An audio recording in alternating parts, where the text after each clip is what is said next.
Big breaking news చూస్తున్నాం. తెలంగాణ రాష్ట్రానికి సంబంధించి ఎవరైతే రేషన్ కార్డుల కోసం ఎదురు చూస్తూ ఉన్నారో వారి కోసం తెలంగాణ రాష్ట్ర ప్రభుత్వం కీలకమైనటువంటి నిర్ణయం అయితే తీసుకుంది.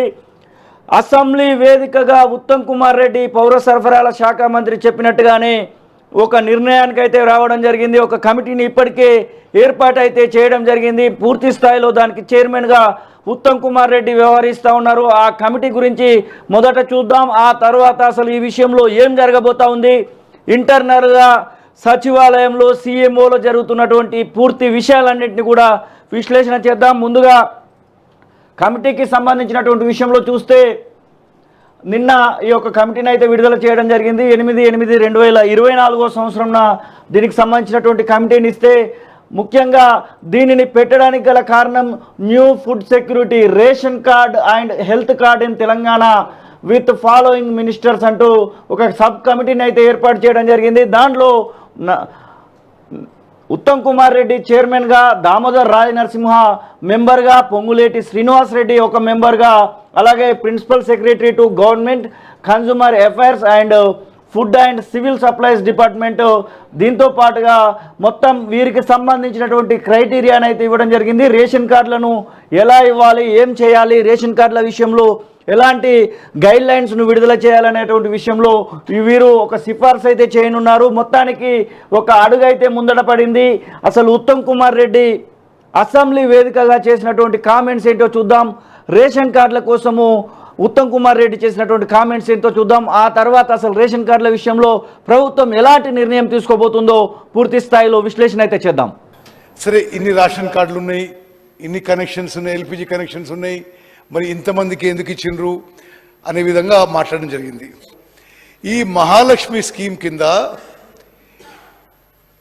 500 రూపాయలు గ్యాస్ సిలిండర్ విషయంలో తెల్ల రేషన్ కార్డు ఉన్న వాళ్ళ అందరికీ ఇవ్వడానికి మేము కట్టుబడి ఉన్నాము. ఇప్పటి వరకు 42.9 lakh బెనిఫిషరీకి ఇస్తున్నాము. ఇంకా ఎవరైతే ఇప్పుడు ప్రజాపాలన అప్లికేషన్ పెట్టుకోలేదో, ఏమున్న కారణం ఉండొచ్చు, రాని వాళ్ళకందరికి కూడా ఇప్పుడు మేము ఓపెన్ చేసిన ప్రజాపాలన సేవా కేంద్రాలకి అప్లికేషన్ పెట్టుకోమని చెప్పండి. On record in the house I'm giving my word, అందరికీ ఇదే బెనిఫిట్ ఎక్స్టెండ్ చేస్తాము. అదేవిధంగా రేషన్ కార్డు విషయంలో కూడా చాలామంది సభ్యులు మాట్లాడారు. చాలా కేటగిరీకి అష్యూరెన్స్ ఇస్తున్నాను స్పీకర్ సార్. ఎల్లుండి మా క్యాబినెట్ మీటింగ్లో దాని విధి విధానాలు ఫైనలైజ్ చేస్తున్నాము. రాష్ట్రంలో ఎలిజిబుల్ అందరికి కూడా, అంటే ఇప్పుడు ఉన్న వాళ్ళకి, కొత్త వాళ్ళకందరికి కూడా రేషన్ కార్డ్స్ ఇవ్వబోతున్నాము. మీకు ఒక విషయం చెప్పాలి, ఈ రేషన్ కార్డు విషయం, రేషన్ కార్డులు ఇవ్వబోతున్నాము. అతి త్వరలో రేషన్లో సన్నబియ్యం ఇవ్వబోతున్నాము. కేటీఆర్ గారు కూడా అప్రిషియేట్ చేస్తారు. You will appreciate, I'm sure. Yes, ఇప్పుడు వాస్తవంగా మేము ఇన్హెరిట్ చేసిన రేషన్ సిస్టమ్ ఏముందంటే, రేషన్ కార్డ్స్కి ఇప్పుడు కోర్స్ గ్రెయిన్ ఇవ్వడం జరుగుతుంది. ఇది దీని కన్సంప్షన్ చేయలేక కనీసం 50% పీడిఎస్ రైస్ రీసైకిల్ కావడం, రకరకాలుగా మిస్యూజ్ కావడము. అంటే కేంద్ర ప్రభుత్వం కానీ రాష్ట్ర ప్రభుత్వం కానీ 40 రూపాయలు కొంటున్న బియ్యం ఉచితంగా మనం బెనిఫిషరీకి ఇస్తున్నా అది మిస్యూజ్ అవుతుందనే ఒక కన్సర్న్తో అంత కొన్ని వేల కోట్లు మరి గౌరవ ముఖ్యమంత్రి ఆధ్వర్యంలో క్యాబినెట్లో నిర్ణయం తీసుకోవడం జరిగింది. ఎస్, ఉత్తమ్ కుమార్ రెడ్డి అసెంబ్లీ వేదికగా చేసినటువంటి కామెంట్స్ మనం చూడడం జరిగింది. మొత్తానికి సన్న బియ్యాన్ని కూడా రేషన్ కార్డు హోల్డర్స్కి ఇవ్వబోతున్నాం అనేటువంటి ఒక ప్రకటన చేస్తూనే ఇక కొత్త రేషన్ కార్డుల విషయంలో కేబినెట్ ఒక నిర్ణయం తీసుకోబోతుంది. దానికి సంబంధించినటువంటి విధి విధానాలను రూపొందించబోతుంది అని చెప్పేసి చెప్పడం జరిగింది. మొత్తానికి తెలంగాణ రాష్ట్రానికి సంబంధించినటువంటి విషయంలో జరిగినటువంటి పూర్తి విధి విధానాలను అయితే మనం చూసాము. దాంతో పాటుగా సబ్ కమిటీని ఏర్పాటు చేస్తూ రేవంత్ రెడ్డి సర్కార్ ఒక కీలకమైనటువంటి నిర్ణయం అయితే తీసుకుంది. ఈ యొక్క సబ్ కమిటీలో దామోదర రాజనరసింహ, మెంబర్గా పొంగులేటి శ్రీనివాసరెడ్డి ఒక మెంబర్గా, చైర్మన్గా ఉత్తమ్ కుమార్ రెడ్డి ఉండడాన్ని కూడా మనమైతే చూస్తూ ఉన్నాము. మొత్తానికి ఒక రకంగా చెప్పాలంటే దాదాపు 8 ఏళ్లుగా ఎదురు చూస్తున్నటువంటి, కొత్తగా పెళ్లి చేసుకొని ఉన్నటువంటి వాళ్ళకి, అలాగే ఉమ్మడి కుటుంబం నుంచి ఊడిపోయినటువంటి వాళ్ళకి అందరికీ కూడా రేషన్ కార్డులు ఇవ్వడానికైతే ఒక ఆలోచన చేస్తున్నట్టుగానే మనకైతే స్పష్టంగా తెలుస్తూ ఉంది. మొత్తం మీద 12 లక్షల వరకు కూడా కొత్త రేషన్ కార్డులు ఇవ్వాల్సినటువంటి పరిస్థితి తెలంగాణ రాష్ట్రంలో ఏర్పడబోతూ ఉంది. న్యూ మ్యారీడ్ కపుల్స్కి, అలాగే ఎవరైతే ఏదైతే ఉమ్మడి కుటుంబం నుంచి విడిపోయినటువంటి వాళ్ళకి, వారందరికీ కూడా ఒకవేళ రేషన్ కార్డు వచ్చినట్టు ఏది ఉంటే చాలా 6 గ్యారంటీల విషయంలో రేషన్ కార్డుతో లింక్ ఉండడం వల్ల అన్నిటిని కూడా కోల్పోతున్నటువంటి లబ్ధిదారులకైతే ఒక మేలైతే చేకూరనుంది. మొత్తానికి ఇటు రైతు రుణమాఫీ విషయంలో ఇబ్బంది పడుతున్నటువంటి వాళ్ళకు కూడా ఒక మేలైతే చేకూరనుంది. రేషన్ కార్డుతో సంబంధం ఉన్నటువంటి ప్రతి విషయంలో కూడా మేలు చేకూరనుంది. అసలు ఏం జరుగుతూ ఉంది, తెలంగాణ ప్రభుత్వం ఎలాంటి నిర్ణయాలు తీసుకోబోతా ఉంది, వీటి గురించి ఒకసారి చర్చలోకి వద్దాం. మనతో పాటుగా అద్దంకి దయాకర్ కూడా లైన్లోకి వస్తున్నారు. అద్దంకి దయాకర్తో మాట్లాడదాం. నమస్తే అన్న. హలో, లైన్లో మీరు లైవ్లో ఉన్నారు దయాకర్ అన్న. రేషన్ కార్డులకు సంబంధించినటువంటి విషయంలో ఒక నిర్ణయం తీసుకుంది ప్రభుత్వం. ఒక సబ్ కమిటీని కూడా ఏర్పాటు చేయడం జరిగింది. ఉత్తమ్ కుమార్ రెడ్డి చైర్మన్గా కొనసాగుతూ ఉన్నారు, దామోదర్ రాయ నరసింహ మెంబర్గా ఉన్నారు. ఎట్లా చూడొచ్చు అంటారు రేషన్ కార్డుల విషయంలో ప్రభుత్వం తీసుకున్న నిర్ణయాన్ని? అంటే ఇది ఒక 10 సంవత్సరాలుగా రేషన్ కార్డు అనే పదమే ఎత్తకుండా గత ప్రభుత్వం చేసిన దాన్ని చాలా మంది ప్రజలు వ్యతిరేకించిండ్రు. వ్యక్తిగతంగా మేము ప్రచారంలో పాల్గొన్నప్పుడు కానీ, గ్రామాలు సందర్శించినప్పుడు కానీ, కొంతమంది అయితే నేను దుబ్బాక పోయినప్పుడు అది సోషల్ మీడియాలో కూడా చాలా వైరల్ అయింది. మీరు మాకు రేషన్ కార్డు ఇవ్వండి చాలు, మేము ఓటేస్తామని. అవును. అంటే ఏ పరిస్థితుల్లో ప్రజలు ఉన్నారో అది గతంలో గమనించినాం కాబట్టి ప్రభుత్వంగా. అదే కాకుండా కొత్త కుటుంబాలు 10 సంవత్సరాలు దాదాపు 10 లక్షల పైచిల కుటుంబాలు ఉన్నాయనేది ఒక అంచనా.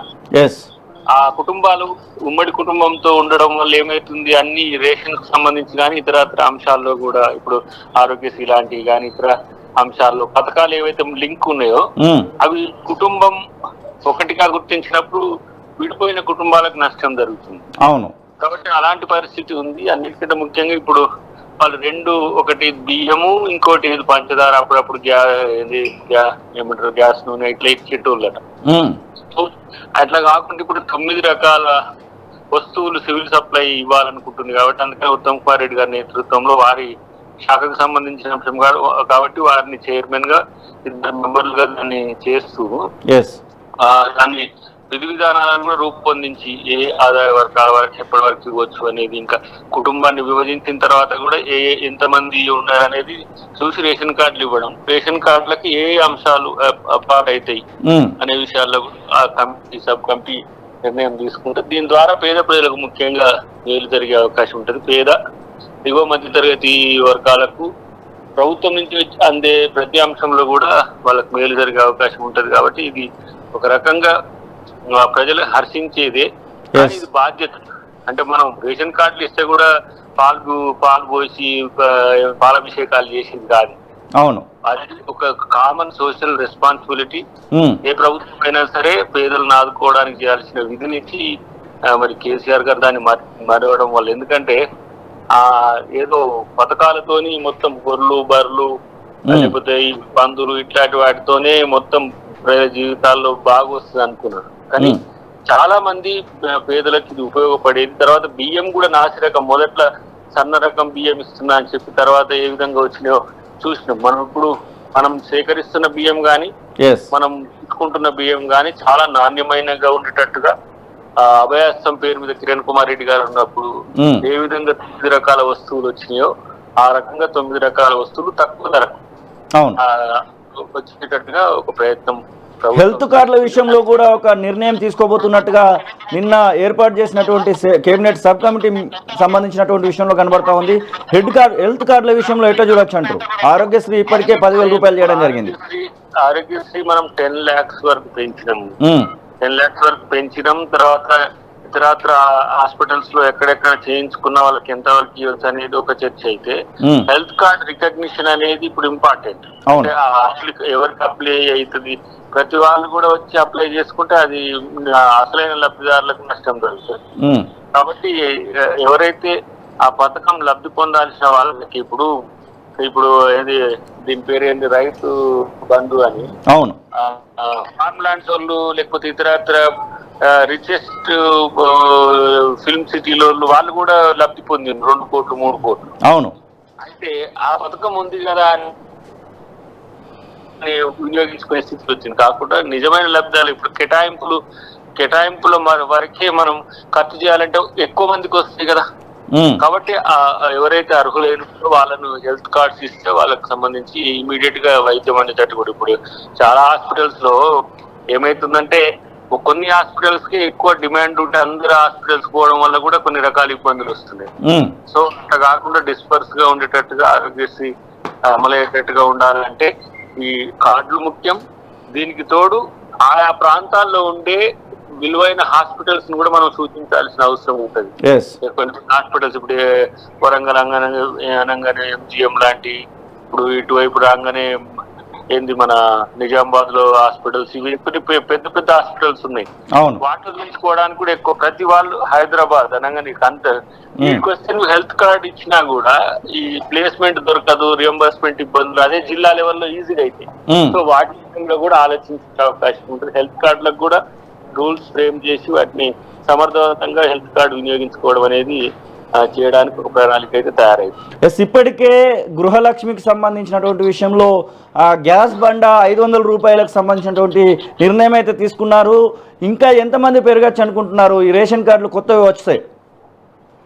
డెఫినెట్ గా ఇప్పుడు గృహలక్ష్మికి సంబంధించి ఇంకా 2-3 పథకాలు ఆ హెడ్ కింద ఉంది.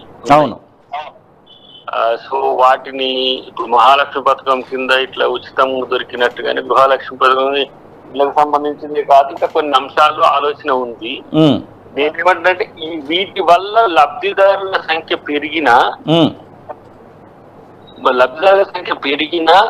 అసలైన లబ్ధిదారుల ఎంపిక అనేది వీటితో జరుగుతుంది. అవును. సో ఇప్పుడు దాని వల్ల ఏమైందంటే ఇప్పుడు ఇండ్లు అదనంగా అవసరము, అసలు ఇండ్ల డిమాండ్ ఎంత ఉన్నది, వీటి డిమాండ్ ఎంత ఉందని ఒక అసెస్ చేయడానికి ఒక ప్రణాళికబద్ధంగానే ప్రభుత్వం ప్రయత్నం చేస్తుంది. అన్నిటికంటే ఎక్కువ ఏంటంటే రేషన్ కార్డ్ అనేది ప్రాథమిక ఆధార్ కార్డ్ అనేది వ్యక్తి గుర్తింపు ఉన్నదో, రేషన్ కార్డ్ అనేది ఆర్థిక గుర్తింపు, వ్యక్తిగత ఆర్థిక గుర్తింపు కింద, కుటుంబ ఆర్థిక గుర్తింపు కింద ఉంది. రేపు దాని బేస్డ్ గానే ఇప్పుడు మహాలక్ష్మి పథకం కింద అందజేయాల్సిన 2500కు సంబంధించిన అంశం కూడా దీంతోనే ముడిపడి ఉంటుంది. అవును. కాబట్టి ఇట్లాంటి అన్నిటి మల్టీ పర్పస్ యూటిలిటీ కార్డ్ గా మనం రేషన్ కార్డు కూడా చూస్తున్నాం. కాబట్టి దానివల్ల ఎక్కువ నష్టం జరగకుండా మంచి ఎవరైతే అర్హులైన వారికి ఎట్లా ఏ విధంగా అందాలనే దాని మీద ప్రభుత్వం ప్రయత్నం చేస్తుంది. దానికి అందరు కూడా సహకరిస్తారని భావిస్తున్నాం. ఎందుకంటే ఇక ప్రతి మన గ్రామాల్లో ఎట్లా ఉంటది, ప్రతి అందరికి రేషన్ కార్డే కావాలని ఉంటది. ఆదాయ వనరులు ఉన్న వాళ్ళకు లేని వాళ్ళకు కూడా ఉంటది. కానీ కొంత మేరకు ఆర్థిక వెసులుబాటు ఉన్న వాళ్ళు రాకపోయినా వచ్చి దాని విషయంలో కొంత ఉండాలి. కానీ పేదలకు అందాల్సిన పరిస్థితి ఉంటది. కాబట్టి దాన్ని సహకరించాలనేది మనం. రైతు రుణమాఫీకి సంబంధించినటువంటి విషయంలో కొంతవరకు ఇబ్బందులు పడతా ఉన్నారు. రేషన్ కార్డులో పేరు లేనందువల్లనే తీసేస్తున్నారు అనేటువంటి కాల్స్ కూడా వస్తా ఉన్నాయి. ఆ విషయంలో ఏమైనా ఆలోచన చేయబోతా ఉందా సర్కారు? అసలు అది తప్పుడు సమాచారం. ఎందుకంటే రైతు రుణమాఫీ ఇప్పుడు ఫస్ట్ సెకండ్ లెవెల్స్ ఇప్పుడు రిలీజ్ అయినాయి కదా, థర్డ్ లెవెల్ 15th నాడే చేయొచ్చు మాక్సిమం గా. అవును. ఎవరికి ఏం కాకపోయినా టెక్నికల్ రిమార్క్స్ మాత్రమే. వాటిని మీరు స్థానిక బ్యాంకులను కానీ లేకపోతే స్థానిక నాయకత్వాన్ని కానీ ఎవరినైనా అది ఎప్పటికైనా కావు అనేది ఉండదు. ఓకే. కొన్ని ఆటంకాలు ఉండడం వల్ల ఏమైనా నష్టం జరిగినా దాన్ని రెక్టిఫై చేసుకోవడానికి రాదు అనడానికి కారణాలు చాలా తక్కువ ఉన్నాయి. ఓకే. 100 మార్గాలు ఉంటే రావు అనడానికి 2-3 మార్గాలు మాత్రమే ఉంటాయి. అవి కూడా రిస్ట్రిక్టెడ్ గా ఉన్న వాటిని కూడా. కానీ రైతుకు డెఫినెట్ గా రుణమాఫీ అవుతుంది. దాన్ని ఎవరు కూడా దాన్ని ఎవరు కూడా ఎవరు తప్పుదో పెట్టించేది ప్రచారం చేయదు. ఇప్పుడు నేను ఒక మాట, మొన్న మాకు ఎలిజిబిలిటీ లిస్ట్ లో రాలేదు, కారణం వెతికి దాన్ని లిస్ట్ లో చేసుకోవాలి. మనం యాక్చువల్ 29,000 కోట్ల రూపాయలు 28,000 కోట్ల రూపాయలు రైతు రుణమాఫీ అవుతుంది అనుకుంటే కుషన్ గా ఇంకో 2-3 కోట్లు అదనంగా పెట్టినాం. 2-3 వేల కోట్లు అదనంగా పెట్టినాం. ఇంకా 2-3 వేల కోట్లు అదనంగా పెట్టడానికి కూడా అదనంగా కేటాయింపులు చేసి రైతు రుణమాఫీ చేయడానికి కూడా ప్రభుత్వానికి ఎలాంటి సమస్య లేదు. కాబట్టి దీన్ని గమనంలోకి తీసుకొని రైతు రుణమాఫీ కాదు అని ఎవరో చేసే ప్రచారాన్ని నమ్మొద్దు. అందుకని మేము ఆ రోజు ముఖ్యమంత్రి గారు కేబినెట్ కలిసి అందరు ముఖ్య నాయకులతో కూడా కూర్చున్న రోజు అవసరమైతే మన మండల శాఖల్ని అక్కడ ఉన్న లోకల్ లీడర్స్ ని కూడా హెల్ప్ చేయాలి. రైతుకి ఎవరికైతే రాకపోతే బ్యాంక్ నోడల్ ఆఫీసర్ కలిసి రాని కారణం దాన్ని రెక్టిఫై చేసుకోవడానికి. సో మనం ఇప్పుడు ప్రైవేట్ అప్పు కూడా తెచ్చి బ్యాంకు రుణం కింద చూపించాలంటే అట్లాంటి టైంలో రాదు. లేదంటే ఇతర వాటి కొరకు అప్పులు తీసుకొని రుణమాఫీ, రైతుకున్న అప్పంతా పంట కోసమే కాదు, మనం ఇచ్చేది పంట రుణాల మాఫీ, వ్యక్తిగత రుణాల మాఫీ కాదు కదా. ఇప్పుడు నేను పోయి ఒక 10 లక్షల రూపాయలు ఏదో ఇల్లు కట్టుకోవడానికి తెచ్చింది అనుకోండి, అది కూడా రైతు రుణమాఫీకి రాదు. పంట రుణమాఫీకి మార్గాలు ఉన్నాయి. పిఎస్సిఎస్ కానీ, డిసిసిబి కానీ, లేకపోతే బ్యాంకులు కానీ, షెడ్యూల్డ్ బ్యాంక్స్ మనం ఎక్కడైతే పాస్ పుస్తకం పెట్టి తెస్తారో వాటికి సంబంధించిన అంశంలో వారికి రుణమాఫీ అవుతుంది అనేది అందరు గుర్తుంచుకోవాలి. ప్రతి దాన్ని కూడా పరిష్కరించుకోవడానికి మీకు అన్ని రకాల సౌకర్యాలు ఉంటాయి. థ్యాంక్ యూ దయాకర్ అన్న.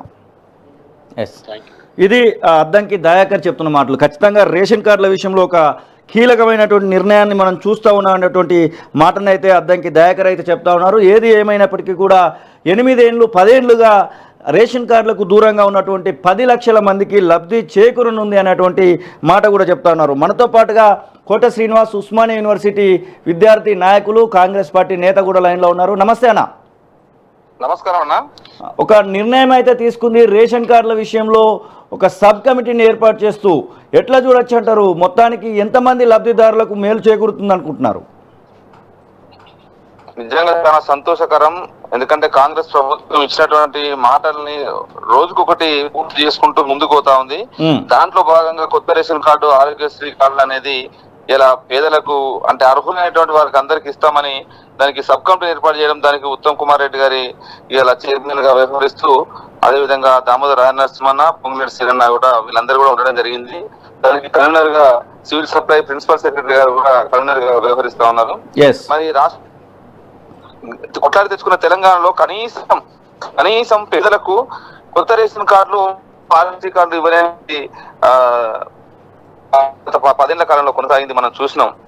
ఎక్కడ కూడా పల్లెలలో చాలా మంది ప్రజలు రేషన్ కార్డు లేక వాళ్ళకు కుటుంబాలు, పెద్ద కుటుంబాలన్నీ కూడా చిన్న కుటుంబాలుగా విడిపోయినప్పుడు వాళ్ళు చాలా రకాలుగా పరిస్థితులకు వెళ్ళి కాంగ్రెస్ ప్రభుత్వం తీసుకున్నటువంటి నిర్ణయం నిజంగా లక్షలాది మంది ప్రజలకు చాలా ఉపయోగకరమైన, అట్టడుగు పేదలకు నిజంగా అందరూ కూడా ఎంతో లాభదాయకమైనది. ఇలా రేషన్ కార్డు అనేది వాళ్ళకు నిత్యావసర వసూలే కావచ్చు, అదేవిధంగా హెల్త్ పర్పస్ లో ఇలా ఆరోగ్యశ్రీని 5 లక్షల 10 లక్షలకు ప్రభుత్వం పెంచుతూ నిర్ణయం తీసుకోవడం జరిగింది. నిజంగా వాళ్ళ ఆరోగ్యాలకు ఇలా మనం ప్రైవేట్ హాస్పిటల్లో చూస్తున్నాం, లక్షల రూపాయలు పెడితే కానీ వైద్యం చేయించుకోలేని పరిస్థితి. అట్లాంటి పరిస్థితిలో ఇలా ఆరోగ్యశ్రీ తోటి 10 లక్షల వరకు కూడా పేదలందరూ కూడా ఇలా వైద్యం చేయించుకోవడానికి కోసం ఉపయోగకరంగా ఉంటది. ఇట్లాంటి పరిస్థితిలో నిజంగా కాంగ్రెస్ ప్రభుత్వం ఇలా పేదల పక్షపాతి అనేది మరోసారి నిరూపించుకోవడం జరిగింది. ఇచ్చిన మాటకు కట్టుబడుతూ ప్రతి అడుగును ముందుకు వెళ్తూ వాళ్ళు ఇచ్చినటువంటి 6 సంక్షేమ పథకాలన్నింటిని కూడా, ప్రభుత్వం ఇచ్చిన అన్ని పథకాలు కూడా పూర్తి చేసుకుంటూ ముందుకు పోతున్నది. కానీ ప్రతిపక్షం ఏం చేస్తుందంటే కేవలం ఇలా దుమ్మెత్తిపోయడానికి కోసమే హరీష్ రావు లాంటి వాళ్ళు అబద్ధాలు చెప్తూ, కేటీ రామారావు లాంటి వాళ్ళు ఇలా ప్రభుత్వం మీద అబద్ధాలు ప్రచారం చేస్తూ, ఇలా మా ముఖ్యమంత్రి గారు కూడా మరి అమెరికా పర్యటనలో ఉన్నారు. అమెరికా పర్యటనలో ఉండి కూడా రాష్ట్రంలో ఉన్నటువంటి సంక్షేమ పథకాలు ఎక్కడ కూడా ఆగిపోద్దని ఇలా సబ్ కమిటీ కావచ్చు, ఇంకా ఇతరత్ర సంక్షేమ పథకాలు అన్నింటినీ కూడా మంత్రులతో సమన్వయం చేస్తూ నడిపిస్తున్న క్రమంలో ఇలా ప్రభుత్వం మీద దుమ్మెత్తిపోవడమే లక్ష్యంగా పెట్టుకున్నటువంటి కేటీ రామారావు, హరీష్ రావు లాంటి వాళ్ళందరూ సోషల్ మీడియాలో వాళ్ళకు ఉన్నటువంటి కొద్ది మంది చెంచాలతోటి ఇలా దుష్ప్రచారానికి ఇలా పత్రికా ప్రకటనలు చేస్తూ ఉన్నారు. ఇట్లాంటి వాటిని మేము తీవ్రంగా ఖండిస్తా ఉన్నాం. మీరు ప్రజలకు చేస్తున్నటువంటి సంక్షేమ పథకాలను ఓర్వలేకనే ఇలా ప్రభుత్వం చేసినటువంటి అభివృద్ధి కార్యక్రమాలను ఓర్వలేకనే ఇట్లాంటి కార్యక్రమాలు చేస్తున్నా అనేది చాలా స్పష్టంగా కనబడుతుంది మనకు. ఇప్పుడున్నటువంటి పరిస్థితులలో ఎంతమంది లబ్ధిదారులు ఉండొచ్చని ఎక్స్పెక్ట్ చేస్తా ఉన్నారు ఈ రేషన్ కార్డులకు సంబంధించి? రేషన్ కార్డులకు సంబంధించి సుమారుగా మేము అనుకుంటున్నాం లక్షలాది మందిగానే ఉన్నారు. ఎందుకంటే ఈ రాష్ట్రంలో చాలా మంది కుటుంబాలు కొత్తగా పెళ్ళైనటువంటి వాళ్ళు ఉన్నారు. అసలు అర్హులైనటువంటి వాళ్ళకు అసలు గత 10 ఏళ్లలో ఎక్కడ కూడా రేషన్ కార్డు అనే మాట లేదు కదా. ఫుడ్ సెక్యూరిటీ కార్డు ఇవ్వలేనటువంటి దుర్మార్గమైన తెలంగాణ తెచ్చుకున్నాక ఫుడ్ సెక్యూరిటీ కార్డు ఇవ్వలేనటువంటి పరిస్థితి. అట్లానే ఇలా రాష్ట్ర ప్రభుత్వం కూడా ఈ నెలాఖరులో కూడా 4,50,000 ఇండ్లను ఇందిరమ్మ ఇండ్లను కూడా ఇవ్వడానికి కోసం మా ప్రభుత్వం, మా రేవంత్ అన్న గారు ఆదేశాలు జారీ చేస్తే దానికి సంబంధించిన విధి విధానాలు కూడా తయారవుతున్నాయి. కాబట్టి ఫుడ్ సెక్యూరిటీ కార్డు ఇవ్వడం ద్వారా అర్హులైనటువంటి వాళ్ళందరినీ గుర్తించవచ్చు. ఆ రేషన్ కార్డు ఉన్నటువంటి వాళ్ళకు, ఇతర అర్హతలు ఉన్నటువంటి వాళ్ళందరూ కూడా, ఇల్లు లేనటువంటి వాళ్ళందరూ కూడా ఇలా ఇండ్లు ఇవ్వడానికి కోసం ఇందిరమ్మ ఇండ్లు 4,50,000 ఇండ్లు ఇందిరమ్మ ఇండ్లు ఇవ్వడానికి కోసం మరి దానికి సమయత్వం అన్ని ప్రయత్నాలు జరుగుతూ ఉన్నాయి. కాబట్టి ఇలా రాష్ట్రంలో ఉన్నటువంటి ఎస్సీ, ఎస్టీ, బీసీ, మైనార్టీ అర్హులైనటువంటి అగ్రకుల పేదలందరూ కూడా ఇలా రేషన్ కార్డులు, హెల్త్ కార్డులు, అదే విధంగా ఇందిరమ్మ ఇండ్లు ఇవ్వడానికి కోసం ప్రభుత్వం చాలా సీరియస్ గా ఇలా ఆర్థికంగా ఒకవైపు ప్రభుత్వం మీద ఇలా 7,19,000 కోట్ల అప్పులు ఇలా కేసీఆర్ ప్రభుత్వం చేసి పెట్టిపోయినా కూడా ఇలా ప్రభుత్వం వేల కోట్ల రూపాయలు ఇలా మిత్తులు కడతా ఉన్నది. వాళ్ళు చేసిపోయినటువంటి గత ప్రభుత్వం, కేసీఆర్ ప్రభుత్వం చేసిన అప్పులకు, ఇలా 7 లక్షల అప్పులకు మిత్తులు కడుతూ ఒకవైపు సంక్షేమాన్ని ఎక్కడ కుట్టుపడి ఆపకుండా ఇలా ప్రభుత్వం చాలా ముందుకు పోతున్నటువంటి తీరు మనం చూస్తా ఉన్నాం. కాబట్టి ఇలా ప్రభుత్వానికి సలహాలు, సూచనలు ఇవ్వకుండా పోగా ప్రభుత్వాన్ని దుష్ప్రచారం చేసేటువంటి కుట్రలు, కుతంత్రాలు ఇలా వీళ్ళు ప్రతిపక్షం ఉన్నటువంటి కేసీఆర్, హరీష్ రావు చేస్తున్నటువంటి పరిస్థితిని మనం చూస్తా ఉన్నాం. కాబట్టి ప్రజలకు తెలిసిపోయింది. ప్రజలు మొన్నటి ఎలక్షన్లనే వాళ్ళకి ఏ తీర్పు ఇవ్వాలో ఇచ్చిళ్ళు. ఇప్పుడు భవిష్యత్తులో ఉన్నటువంటి ముందున్నటువంటి పంచాయతీ ఎలక్షన్లో కూడా ఖచ్చితంగా కాంగ్రెస్ పార్టీకి పట్టం కడతారు. ఎందుకంటే ప్రజలు కోరుకున్నట్టుగా పాలన కొనసాగుతా ఉన్నది. ఇలా రైతుల రుణమాఫీ అయితే ఇచ్చిన మాట ప్రకారం ఇప్పటికీ చేయడం జరిగింది. మిగతాది కూడా 15 తారీఖు లోపల పూర్తి చేసేటువంటి ప్రయత్నంలో భాగంగానే మా ప్రభుత్వం ముందుకు పోతా ఉంది. ఖచ్చితంగా ఆగస్టు 15 లోపల రుణమాఫీ ఇచ్చిన మాటను నిలబెట్టుకుంటున్నటువంటి కాంగ్రెస్ ప్రభుత్వం. కాబట్టి రైతన్నలు, అదే విధంగా పేదలు, అట్టడుగు పేదలు, ఎస్సీ, ఎస్టీ, బీసీ, మైనార్టీలు అందరూ కూడా కాంగ్రెస్ ప్రజా ప్రభుత్వం వెంటనే ఉంటారు అనేది మేము చెప్తా ఉన్నాం. Thank you Srinivas. ఇది కోట శ్రీనివాస్, అద్దంకి దయాకర్లు చెప్తున్న మాటలు. మొత్తానికి తెలంగాణ రాష్ట్రానికి సంబంధించినటువంటి విషయంలో దాదాపు 10 నుంచి 12 లక్షల కొత్త రేషన్ కార్డులు అయితే రానున్నాయి. ఎవరైతే లబ్ధిదారులు ఉన్నారో లబ్ధిదారులకి ఇందిరమ్మ ఇల్లు సైతం రాబోతున్నాయన్నటువంటి మాట కూడా చెప్తా ఉన్నారు. వాటితో పాటుగా రేషన్ కార్డులకు సంబంధించినటువంటి సన్న బియ్యాన్ని కూడా ఇవ్వడానికి మేము సిద్ధంగా ఉన్నామంటూ ఉత్తమ్ కుమార్ రెడ్డి ఇప్పటికే ఒక నిర్ణయం అయితే తీసుకోవడం జరిగింది. సన్న బియ్యంతో పాటుగా 9 రకాలైనటువంటి వస్తువులను కూడా గతంలో కిరణ్ కుమార్ రెడ్డి రోసయ్య ప్రభుత్వంలో ఉన్నట్టు అప్పుడు ఉమ్మడి ఆంధ్రప్రదేశ్లో ఇచ్చినట్టుగానే తెలంగాణలో కూడా కాంగ్రెస్ ప్రభుత్వం ఇవ్వబోతుందనేటువంటి ఒక సూచనలు కూడా వారైతే చేస్తున్నటువంటి సందర్భాన్ని చూస్తూ ఉన్నాం. దాంతోపాటుగా రైతు రుణమాఫీ అందరికీ అవుతుందనేటువంటి భరోసాను కూడా అద్దంకి దయాకర్, కాంగ్రెస్ పార్టీ నాయకులు కూడా చెప్తున్నటువంటి సందర్భాన్ని అయితే చూస్తూ ఉన్నాం. ఏది ఏమైనప్పటికీ దాదాపు 10 నుంచి 12 లక్షల కొత్త రేషన్ కార్డులు అయితే సెప్టెంబర్ మొదటి వారం లోపల ఇవ్వడానికి ప్రభుత్వం అయితే సన్నద్ధమైనటువంటి విషయం అయితే అందరూ గమనించాల్సినటువంటి అవసరం అయితే ఉంది. అసలైన తొలి వెలుగు. Follow WhatsApp @తొలి వెలుగు official.